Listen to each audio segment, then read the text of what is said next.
Hey there, my name is Angela. Welcome to my channel. Today, I'm going to tell you what's in my camera bag.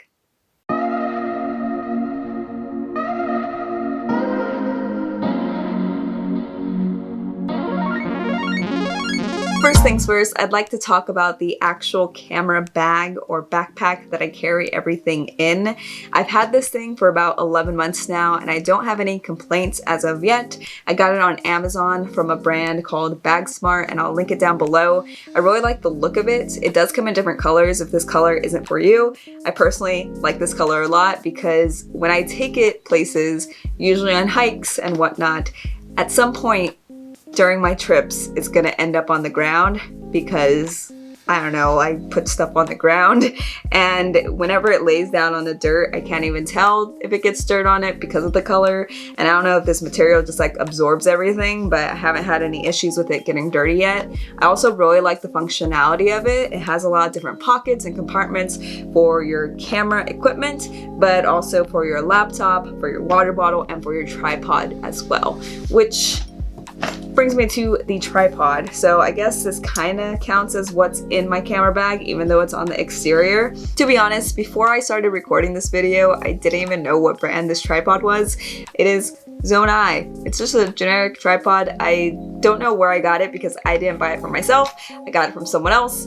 But one thing I do like about this tripod is this clip feature. So this is cool because you can screw this little clip thing onto the bottom of your camera and then just pop it back in whenever you feel like using your tripod, which comes in clutch because before I had this one, I was using a Amazon basic tripod, and for that thing, I literally had to spin my camera around the top of the tripod to screw it on, which would be a pain in the when I had my camera strap on. It would get all tangled up and stuff. So having this clip, game changer. I recommend next time you're buying a tripod or the first time you're buying a tripod, make sure it has a clip thingy because you won't regret it.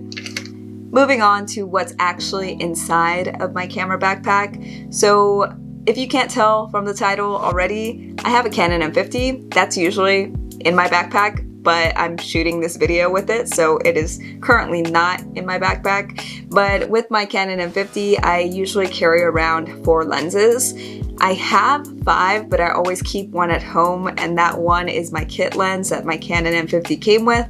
I find myself not really using it, so rather than taking up space in my bag, I've just been leaving it at home lately. I'm kind of considering making a video about using the kit lens and getting the most out of the kit lens to maybe inspire me to put it into action. If that sounds like something you'd be interested in, let me know down in the comments below. But let me talk about the lenses that I actually do bring along. By the way, I have made a lens review video for each of these lenses, so as I'm talking about a lens, I will pop up the video associated with it in the corner for you to check out later if you're interested. And while I'm talking about my lenses, I'm going to start with the smallest focal length and go to the largest focal length. So the smallest focal length lens that I have is a 10 to 18 millimeter. This is my wide angle lens. Currently it looks huge, but that's because it has my mount adapter on it. For this wide angle lens, I love using it for landscapes, and I always pull it out in a situation where the whole freaking image in front of me is beautiful and I want to get a bigger frame of it. So that's my wide angle lens that I always bring along with me. The next lens that I always take with me is my 22mm EFM lens, which is what I'm shooting this on right now. So this lens, I love using it in situations like this. Usually if I'm vlogging, I'll use it to video, but also I like using it for landscape photos when it comes down to wanting a wider shot in a low light situation. So like I said, this one right here is a 10 to 18 millimeter and it's my wide angle lens, but 18 millimeters is not that far off from 22 millimeters, but this one doesn't really have an aperture that drops down as low as my 22 millimeter one. So if I'm taking photos of a sunset and it starts getting darker, the quality of my photos kind of starts depleting with this wide angle lens. But when I pop on my 22 millimeter, I still have a wider shot, but I'm able to lower the aperture and bring more light into the photo. The next lens that I take everywhere with me is my Nifty 50, aka the EF 50mm lens with a 1.8 aperture. So this one is the other lens that requires the mount adapter to be used with my Canon M50, but I don't really use it as much as my wide angle lens. So that's why the mount adapter is on my wide angle lens. But for this specific lens, what I use it for are situations that have to do with low light again, because the aperture drops down to 1.8. However, when it comes to the focal length, my next lens over drops all the way down to 55mm. So usually I'm able to get a very similar shot frame-wise with my 55mm compared to my 50mm. So I don't really use this one unless the sun starts going down. Or if I'm trying to get some portraits of either me or some kind of other subject, I pop this one on because it can get some really cool bokeh in the background or just a really nice blurred background because of that 1.8 aperture. And the last lens that I bring along with me is my 55 to 200mm EFM lens.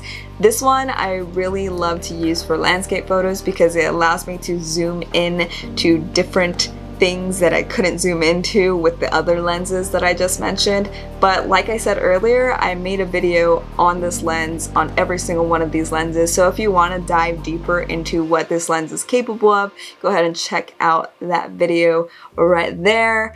And right here though, I'm gonna move on to other things that are in my camera bag. Alright, so the first thing that I just pulled out is my lens cleaning kit. This thing usually stays behind in the car, but I put it in my bag when I initially go out and just leave it in the car because if I'm on a hike or something, I don't want anything to weigh me down that I won't be using on the hike. And I typically won't clean my lens or my camera sensor outside where dust lives, you know, so this is something that I usually keep in the car, but I definitely like to have it with me when I go on trips, just in case my lenses start showing spots and stuff. The next item that I always take with me is a little tripod. So this is kind of cool because it's kind of like an inexpensive version of a Gorilla tripod. I don't know if you know what that is, look it up. It's a little bit more expensive than this. This was only 20 bucks. Gorilla tripods are like 150 or something like that. And I just wanted a tripod that can wrap around things, which this one does, by the way. It's pretty cool, but also one that I could extend my arm with. So if I'm ever vlogging with my 22mm lens, usually I have my camera on this little tripod, or if I'm ever out and about and don't want to whip out my big tripod, then I'll just pop it onto here and place it on something. So that's an item that I have always. Alright, so this next item, to be honest, I haven't really used it yet. It is a lavalier mic. So I took this with me to Santa Cruz recently in this bag, and that's why it's in here right now. In fact, the reason why everything that I'm taking out of this bag is in here right now is because of a recent trip I went to Santa Cruz, and I thought what better time to show what's in my camera bag than a time that it's packed and ready for a trip. So I packed this sucker right here because I thought I'd be taking video from a distance and need audio from a distance, but I end up not using it. In the future, when I do use it though, I want to do a review on this mic. The next item is a phone mount for my tripod. So I do not have a second camera. So whenever I'm out and about and shooting YouTube videos, if I want a shot where I am taking pictures with my camera, it's kind of hard to video my camera with my camera. Kind of impossible actually, so I usually use my phone for that kind of situation and just mount it onto the tripod with this little guy. I really like this thing because it twists to tighten, I guess. So it has a little screw that I can twist to tighten onto my phone. And I really like that because I have had phone mounts in the past that you have to stretch out in order to collapse it onto your phone, and I have pinched my fingers with those little things so many freaking times and it sucks. So that's why I like this one, and that's why this one always comes with me. The next thing I have in my bag is a dead cat. It's okay. Which is not a furry feline friend, but instead this fluffy thing that blocks out the wind from my shotgun mic, which is usually also in my bag, but is currently attached to my camera. I'll insert some videos right now. My mic is a TakStar mic. I'll link it down below, but here's the dead cat that I use with it. I'll link that as well. Something a little less exciting is the USB that I use to load my SD cards to my computer. I always bring that along in case my SD card gets full and I want to just load it off to my laptop. The next thing in my bag is a bit more exciting, and that is my gimbal. So this is a Feiyu G6 Max. I've had it for about 5 months now. I want to do a review on it soon. I haven't already because I wanted to make sure I got some good use out of it before I made an honest review. So look out for that coming soon. I use this for a lot of my B-roll, although a lot of my B-roll is still hand taken, but when I do use this, I do notice the quality of my B-roll looking pretty dang good. So I usually take it with me when I go on a trip, just in case I want to capture a moment with higher quality stabilization. So yeah. Next, I have my ND filter that I use with my 22mm lens. This thing is really good for situations where the sun is too bright and I want to lower shutter speed. For instance, if I'm taking pictures of moving water and I want the water to be all creamy and stuff, so I gotta lower that shutter speed, but I don't want so much light in the photo that it's overexposed. I'll pop on this ND filter so I'm able to drop down my shutter speed still without compromising the exposure. So this is pretty cool. It's a very cheap one, but it gets the job done, and I'll link it down below. So the last thing I'm gonna bring out of this bag is essential, and that is some spare batteries and a USB charger. So this charger comes in clutch because if my batteries ever all die, I can recharge them in my car with a USB port. And as for spare batteries, they're completely essential, especially with a Canon M50. As a mirrorless camera, the battery runs out super quick. So that is the last thing in my bag. And with that, I hope you enjoyed this video. If you did, don't forget to give it a thumbs up. And if you're interested in learning more about any of the items that I talked about in this video that I pulled out of this bag, just let me know in the comments down below. Until next time, bye. I don't know why. Yeah, I know, it's not funny. Okay, alright.